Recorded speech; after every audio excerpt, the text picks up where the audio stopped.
फवाद चौधरी साहब ने परफॉर्मेंस के हवाले से एक अहम बात की उस इंटरव्यू के अंदर। 6 महीने का वक्त है रांझा साहब, ये फवाद चौधरी साहब ने कहा, उन्होंने कहा ये कैबिनेट मीटिंग को उन्होंने कोट किया है कि उधर इमरान खान साहब ने ये बात कही।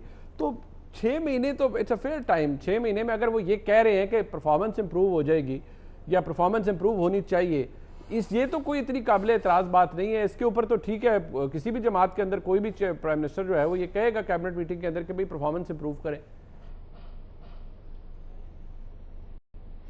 देखिए, जो टेन्योर होता है वो 5 साल का होता है। 5 साल के टेन्योर में आपका तकरीबन हनीमून पीरियड जो होता है वो तकरीबन पहला साल मैक्सिमम होता है। उसके बाद फिर आप समझ लें कि अब आप टूवर्ड्स द नेक्स्ट इलेक्शन जो है उस फॉर्म में आ गए हैं और आपने डिलीवर करना है। और तकरीबन 2.5 साल के अरसे बाद जब होता है फिर आप समझ लें कि अब आपकी अगले इलेक्शन की कैंपेन शुरू हो गई है। अब आपने जो डिलीवर करना था वो कर दिया।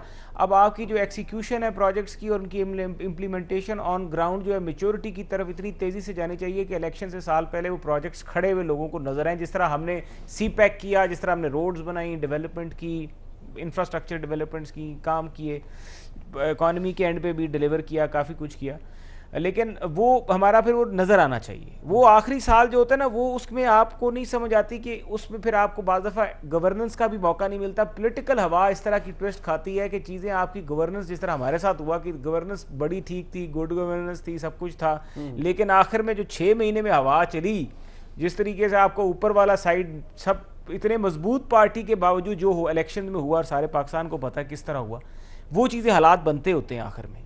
और उसके लिए फिर वो चीज़ें अनकंट्रोलेबल हो जाती है, चाहे आप इख्तियारात में हो, उधर अदालतें होती हैं आपके लिए, उधर ब्यूरोक्रेसी होती है, उधर नैब होती है, ये सब चीज़ें नज़र आ रही होती हैं। और ये जब क्लियर होती हैं तो फिर आपकी एडमिनिस्ट्रेशन, गवर्नेंस, हर चीज़ अफेक्टेड हो जाती है। दैट इज़ व्हाट ही मेंट कि 2.5 साल बाद वो टाइम शुरू हो जाना है और शुरू हो गया है। अब आप देखें रोज़ इनके बारे में जो चीज़ें हो रही हैं, इन फाइटिंग्स बढ़ गई हैं, अदालतों में इनके मामलात जो हैं वो किस तरह चल रहे हैं वो आपके सामने आ रहे हैं। आगे से जो मतलब बाकी इंस्टीट्यूशंस हैं उनकी तरफ से भी डिसप्लेयर्स कन्वे हो रहे हैं। और आज प्राइम मिनिस्टर के अपने मुंह से भी ये बात निकल गई कि अब आपको डिलीवर करने का बहुत टाइम कम है, क्योंकि 4 बजट्स ये दे चुके हैं 2 साल के अरसे में। ये हुकूमत ऐसी खूबसूरत हुकूमत है कि इसने, हर हुकूमत 1 साल में 1 बजट देती है, इन्होंने 2 साल में 4 बजट दिए हैं। और चारों बजट में जो बातें की हैं, जो टारगेट सेट किए हैं टैक्स के हवाले से, जो वो रिकवर नहीं हो सके। तो अब by the end of the day इनका ये हो गया। और फिर आखिर में अनफॉर्चुनेट ये हुआ कि ये अच्छे लोगों के नाम लिए, मैं ठीक है मेरे अपोजिशन में बैठे वलीद साहब में से ही अच्छे लोगों के नाम लिए, लेकिन ये उन लोगों के भी नाम लें जिन लोगों ने इनकी तबाही कर दी है। अब हफीज़ शेख हो गया या बाकर साहब हो गए, ये लोग कहाँ पे हैं? इनमें से पूछे तो सही, ये इनकम टैक्स कितना देते हैं? मैं अभी आपसे पूछता हूँ, मुझे हफीज़ शेख साहब का इनकम टैक्स गोशवारा दिखा दें, मुझे जुल्फी बुखारी का इनकम टैक्स गोशवारा दिखा दें, मुझे रज़ाक दाऊद साहब का इनकम टैक्स के गोशवारे दिखाएं, मुझे शहबाज गिल साहब के इनकम टैक्स का गोशवारा दिखाएं।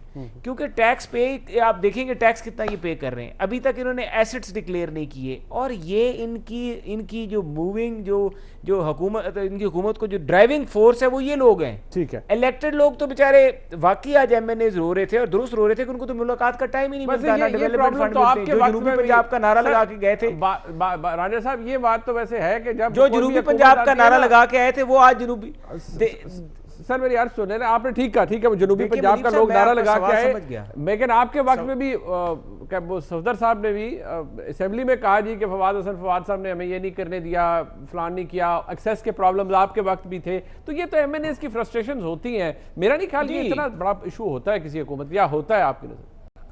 देखें MNAs की नहीं सर, MNAs की फ्रस्ट्रेशन 2 जगहों पर होती है। देखें MNAs को अगर एक होती है फ्रस्ट्रेशन कि मेरी मुलाकात नहीं हो रही, एक उसकी फ्रस्ट्रेशन होती है कि मेरी मुलाकात भी नहीं हो रही और मेरे हल्के के काम भी नहीं हो रहे। अच्छा, हमारे हल्कों में ये था कि हमारे हल्कों में लोगों के 70-80% काम होते थे MNAs MPs के। अच्छा, चलो ये किसी की मुलाकात नहीं होती होगी और उसका हक बनता है कि वो इतराज करे, और लोगों ने किया भी।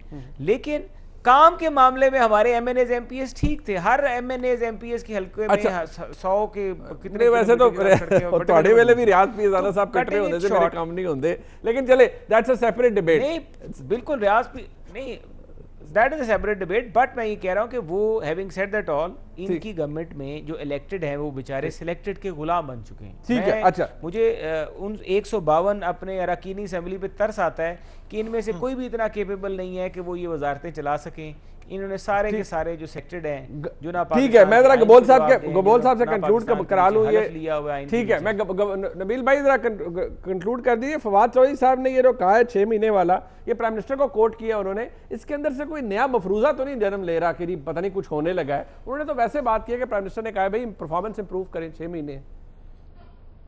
नहीं तो 6 महीने तो उनको पता है, उन्होंने ये बात बड़ी सोच समझ के की है और मेरे ख्याल में इनको भी इल्म है, प्राइम मिनिस्टर को भी इल्म है कि इनके पास इनकी हुकूमत का टाइम बहुत कम है। और मेरे ख्याल में प्राइम मिनिस्टर ने 6 महीने इसलिए बोला क्योंकि कोरोना है।